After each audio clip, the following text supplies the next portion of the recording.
ಕ್ರಾಂತಿವೀರ ಸಂಗೊಳ್ಳಿ ರಾಯಣ್ಣ ಈ ಹೆಸರಷ್ಟೇ ಸಾಕನ್ಸತ್ತೆ ರೋಮಾಂಚನವಾಗೋಕೆ. ಈ ಕಿತ್ತೂರಿನ ಹುಲಿ ಮನೆ ಮಾತಾಗಿದ್ದೆ ತನ್ನ ಶೌರ್ಯ ಮತ್ತು ಪರಾಕ್ರಮಕ್ಕೆ. ಒಂದು ಕಾಲದಲ್ಲಿ ಬ್ರಿಟಿಷರಿಗೆ ಸಿಂಹ ಸ್ವಪ್ನವಾಗಿದ್ದ ರಾಣಿ ಚೆನ್ನಮ್ಮನ ಬಲಗೈ ಬಂಟನಾಗಿದ್ದ ರಾಯಣ್ಣನ ಕಥೆಯನ್ನು ಹೇಳ್ತೀನಿ ಬನ್ನಿ. 1796 ಆಗಸ್ಟ್ 15ರಂದು ಭರಮಪ್ಪ ಮತ್ತು ಕೆಂಚವ್ವ ದಂಪತಿಗಳ ಮಗನಾಗಿ ಜನಿಸಿದ ರಾಯಣ್ಣ ಚಿಕ್ಕ ವಯಸ್ಸಿನಲ್ಲೇ ಗರಡಿ ಮನೆಗಳಲ್ಲಿ ಪಳಗಿ ಕತ್ತಿ ವರಸೆ, ಕುದುರೆ ಸವಾರಿ, ಬಿಲ್ವಿದ್ಯೆ ಮತ್ತು ಮಲ್ಲ ಯುದ್ಧಗಳಲ್ಲಿ ಪರಿಣಿತಿಯನ್ನು ಪಡಿತಾನೆ. ನಂತರ ಕಿತ್ತೂರಿನ ಸೈನ್ಯವನ್ನ ಸೇರಿದ ರಾಯಣ್ಣ ರಾಣಿ ಚೆನ್ನಮ್ಮರ ಆಪ್ತ ಸೇನಾನಿಯಾಗ್ತಾನೆ. 1824ರ ಬ್ರಿಟಿಷರ ವಿರುದ್ಧದ ಯುದ್ಧದಲ್ಲಿ ಸೋತು ಕಿತ್ತೂರು ಸೈನ್ಯ ಬಂಧನಕ್ಕೊಳಗಾಗತ್ತೆ. ನಂತರ ರಾಯಣ್ಣ ಬಿಡುಗಡೆಯಾಗ್ತಾನೆ. ರಾಣಿ ಚೆನ್ನಮ್ಮ ಬೈಲಹೊಂಗಲದ ಜೈಲಿನಲ್ಲಿ ಕಾಲ ಕಳೆಯಬೇಕಾಗತ್ತೆ. ಆದ್ರೆ ಆಗ ಬ್ರಿಟಿಷರಿಗೆ ಅರಿವಿರಲಿಲ್ಲ ಹುಲಿಯನ್ನ ಬಂಧನ ಮುಕ್ತಗೊಳಿಸಿದ ಪರಿಣಾಮ ಹೇಗಿರುತ್ತೆ ಅಂತ. ಸಾಧು ವೇಷದಲ್ಲಿ ಚೆನ್ನಮ್ಮನ ಬಳಿಗೆ ತೆರಳಿ ಆಶೀರ್ವಾದವನ್ನ ಪಡೆದು ಮರಳಿ ಸದೃಢ ಸೇನೆಯನ್ನ ಕಟ್ಟಿ ಮುನ್ನುಗ್ತಾನೆ.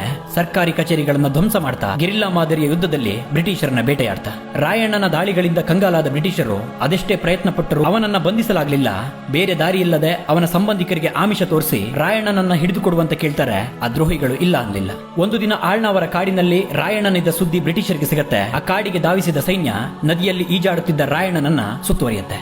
ನಿರಾಯುಧನಾಗಿದ್ದ ರಾಯಣ್ಣ ಮಿತ್ರದ್ರೋಹದಿಂದ ಸುಲಭವಾಗಿ ಬ್ರಿಟಿಷರಿಗೆ ಸೆರೆ ಸಿಗ್ತಾನೆ. ವಿಚಾರಣೆಯ ನಾಟಕವಾಡಿ ಬ್ರಿಟಿಷರು ಅವನಿಗೆ ಗಲ್ಲು ಶಿಕ್ಷೆಯನ್ನು ವಿಧಿಸ್ತಾರೆ. ತನ್ನೂರಿನ ಜನರ ಮುಂದೆ ನೇಣಿಗೆ ಶರಣಾಗಿ ಅವರಲ್ಲಿ ಹೋರಾಟದ ಕಿಚ್ಚು ಹಚ್ಚುವ ಮಹದಾಸೆಯಿಂದ ನಂದಗಡದಲ್ಲಿರೋ ಆಲದ ಮರದಲ್ಲಿ ನೇಣಿಗೇರಿಸುವಂತೆ ಕೇಳಿಕೊಳ್ತಾನೆ. ಅದರಂತೆ ಕಿತ್ತೂರಿನ ಹುಲಿ ಸಂಗೊಳ್ಳಿ ರಾಯಣ್ಣ ತನ್ನ ಜನರ ಮುಂದೆಯೇ 1831 ಜನವರಿ 26ರಂದು ನೇಣಿನ ಕುಣಿಕೆಗೆ ಕೊರಳಾಡ್ತಾನೆ. ಅಲ್ಲಿಗೆ ಅಸಾಧಾರಣ ಸೇನಾನಿಯೊಬ್ಬನ ಅಧ್ಯಾಯ ಮುಗಿದು ಹೋಗುತ್ತೆ. ರಾಯಣ್ಣನ ಆತ್ಮವಿಶ್ವಾಸದ ಮಾತುಗಳಿಂದ ಕಿತ್ತೂರಿನ ಸ್ವಾತಂತ್ರ್ಯದ ಕನಸು ಕಂಡಿದ್ದ ರಾಣಿ ಚೆನ್ನಮ್ಮಳ ಕನಸು ನುಚ್ಚು ನೂರಾಗತ್ತೆ.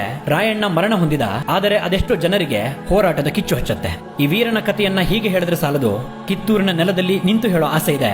ನಿಮ್ಮ ಬೆಂಬಲದಿಂದಲೇ ಅದು ಸಾಧ್ಯವಾಗೋದು.